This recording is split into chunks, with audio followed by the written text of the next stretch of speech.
So we're taking some iChannel. We are here at FNB Stadium. Kaizer Chiefs 1, Mamelodi Sundowns 5. Coach, uba igama lakho mfethu uphuma kuphi? Igama nguThemba mara bangaziwa ngibiza ngoba bakaMpilo noSimo ngiphuma eThembisa futhi. Ethada. So how do you feel about the game namhlanje Chiefs? Igame namhlanje bhuti wami mina ngiphatha kahle. iChiefs ngishaya 5. Ihlulwa Esperance. Sundowns ngishaya 5. Confused. Ngishaya 5. Ihlulwa Esperance home and away. Bayidlale away 1-0. Kwamele ibuye la isibonisa ukuthi ayasi represent bathi si support South African si support. We support kanjani mina ngiyayizonda iSundowns. Angiyele la. Yazwa izonda.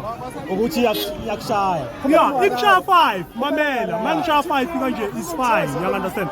Why ihluleka ukudla Esperance la ekhaya 1-0 yema penalties. Asiyeke Esperance okay. Khuluma ngePSL la. Bheka kuPSL iSundowns ithatha league from first time. iChiefs inenkinga zayo. So ithole imbuzi sebayibulalile. Yona yafika nje seyiwosa. Thina sifile phela this season akangishela manje. Hayi ngeke sibuye manje abo Kevin Johnson bafaka bongcobo second half. Ufaka uDithoko uya kuyinjara game ine big kanje. Uya ungcobo umsimango vele kwamela challenge ngeke ngize ngomphini. You understand? So iKaizer Chiefs ifuna icoach yeforeigner engazi umuntu lapha. Ifike iqoshe kwasani.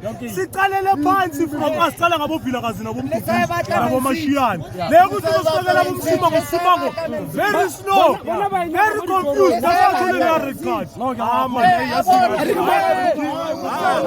card.